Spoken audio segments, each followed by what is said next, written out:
সকল প্রশংসা মহান আল্লাহ রাব্বুল আলামিনের জন্য, যিনি আমাকে সৃষ্টির শ্রেষ্ঠ সেরা জীব আশরাফুল মাখলুকাত হিসেবে সৃষ্টি করেছেন। সকল প্রশংসা সেই মহান আল্লাহ রাব্বুল আলামিনের জন্য। আরও শুকরিয়া আদায় করছি মহান আল্লাহ রাব্বুল আলামিনের দরবারে। মহান আল্লাহ রাব্বুল আলামিন আরে নেট কথায় আছে, এক বউ ছাড়লাম চাউল চাবানের ভয়ে, আর এক বউ তুষে মুষে গিলে। তো গ্রামীণে এমবি বললাম যে এয়ারটেলের সমস্যা, এখন গ্রামীণ তো মিনিটেও যায় না, তার আগেই ঘুরে। যাই হোক, আরও শুক্রিয়া আদায় জানাচ্ছি মহান আল্লাহ রাব্বুল আলমিনের দরবারে। মহান আল্লাহ রাব্বুল আলমিন শুধুমাত্র আমাকে সৃষ্টির শ্রেষ্ঠ সেরা জীব আশরাফুল মাখলুকাত হিসেবে সৃষ্টি করেননি। কোথায় গেলে নেট পাবো, নেট খুঁজতেছি। যাই হোক, এই লাইভে আসার কোনো ইচ্ছা ছিল না। আপনারা অল্প কথায় আমি বলতে চাচ্ছি যে আপনারা সকলেই দেখেছেন, আমি একটি পোস্ট করেছি যে আমি পিরোজপুর যাচ্ছি। তো আসলে মূলত ঘটনাটা আপনাদের সাথে একটু ডিসকাস করার জন্য লাইভে আসা। আমাদের আর নেটের অবস্থা খুবই দুর্বল, খুব খারাপ। ওয়ালাইকুম আসসালাম, আলহামদুলিল্লাহ ভালো আছি। গ্রামীণের নেট আরও খারাপ, বাজে একটা নেটওয়ার্ক। তো সেক্ষেত্রে আমাদের আরশেদকে আপনারা সকলেই চিনেন, যে আরশেদ বঙ্গবন্ধু আদর্শ গ্রাম পুলিশ কেন্দ্রীয় কমিটির সহ সাধারণ সম্পাদক। আরশেদের শ্বশুরবাড়ি হচ্ছে বরিশাল। তো আরশেদ না লাইভ করে শান্তি পাবো না, আপনারা আরও শান্তি পাবেন না। 30 সেকেন্ডও কথা বলা যায় না। তো আরশেদের শ্বশুরবাড়ি বরিশাল, বরিশাল যাওয়ার কথা আমরা শুক্রবারে। তো পিল্টনের সাথে আলোচনা হইল, পিরোজপুরের পিল্টন। তো পিল্টনের সাথে আলোচনা, দুঃখে আসলে নেট, এই গ্রামীণের নেট বা এই নেটওয়ার্ককারীদের কিছু বলার নাই। টাকা নেয় প্রচুর পরিমাণের কাটে, কিন্তু তারা নেট ভালো দিতে পারে না, টাকা ঠিকই কাটে। বলার দুঃখ রাখার জায়গা নাই।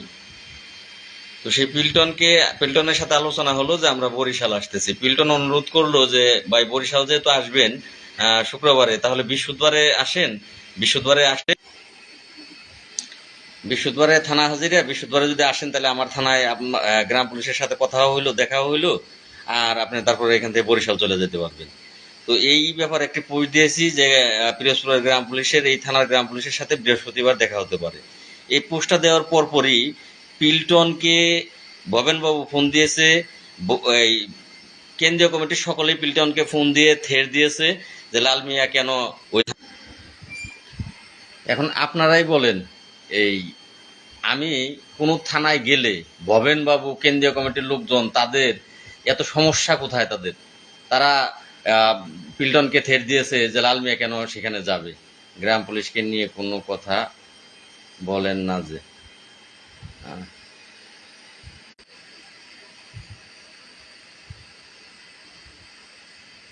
ভাই আপনি কি পরিষদের সচিব সরকারি না চৌকিদার সরকারি হবে কিভাবে? আপনি কি হুইস? আপনার পরিচয়টা দিবেন। যদি আপনি গ্রাম পুলিশ হয়ে থাকেন তাহলে নিজেকে 1 নম্বরে চৌকিদার বলতে পারতেন না। আর যদি পাবলিক হয়ে থাকেন তাহলে এই বিষয়টা নিয়ে আপনার মাথা ঘামানোর দরকার নাই। আপনি আপনার জায়গায় থাকেন, আমাদেরকে আমাদের ব্যাপারে মাথা ঘামাতে দেন। এসকে নাসির ব্লগ, আপনি আপনার জায়গায় থাকেন। যাই হোক, অবস্থা খুব খারাপ। এই লাইভ করাই সম্ভব না, 1 মিনিটও কথা বলা যায় না, 30 সেকেন্ড কথা বলা যায় না। বিরক্তিকর একটি ব্যাপার। গ্রামীণের আসলে নেট বাজে একটা নেটওয়ার্ক। আলহামদুলিল্লাহ ইমরান ভালো আছি। তো লাইভ হয়তোবা কালকে করব, ইউনিয়ন পরিষদে গেলে সেখান থেকে লাইভ করব। আজকে লাইভ করা সম্ভব হচ্ছে না। শুধু এটুকুই জানালাম যে ভবেনবাবু থের দিয়েছে পিরোজপুরের পিল্টনকে, যে কালকে রিলস ভিডিও ছাড়বো। ভাই আপনারা বিরক্ত হবেন, লোকযুক্ত হইতেছেন, কিন্তু আসলে নেটিতেও থাকে না, কথাই বলা যায় না। এসকে নাসির ব্লগ, ভাই এসব কথা বলে কাউকে আশা দিয়েন না যে ঠিক আছেন। ভাই আপনি কি পাবলিক নাকি গ্রাম পুলিশ, আগে এটা বলেন। আপনার কাছে জানতে চাইছি আপনি পাবলিক না গ্রাম পুলিশ। যদি গ্রাম পুলিশ হয়ে থাকেন, আপনি দেখতেছেন চৌকিদার, তাহলে ভাই আপনি আপনার জায়গায় থাকেন, আমাকে আমার মতো রাজনীতি করতে দেন। আর যদি তাহলে আপনি আপনার পাবলিক হয়ে থাকলে আপনার সম্মান নিয়ে আপনি ভাই আপনার জায়গায় বসে থাকেন। তো যাই হোক, নেটের অবস্থা খুব খারাপ। লাইভ করবো না, রিলস ভিডিও কালকে ছাড়বো। আপনারা কালকে আমার ভিডিওগুলো দেখবেন। কালকে সকালে থেকেই রিলস ভিডিও আর 3-4 মিনিটের ভিডিও ছাড়বো। ভিডিও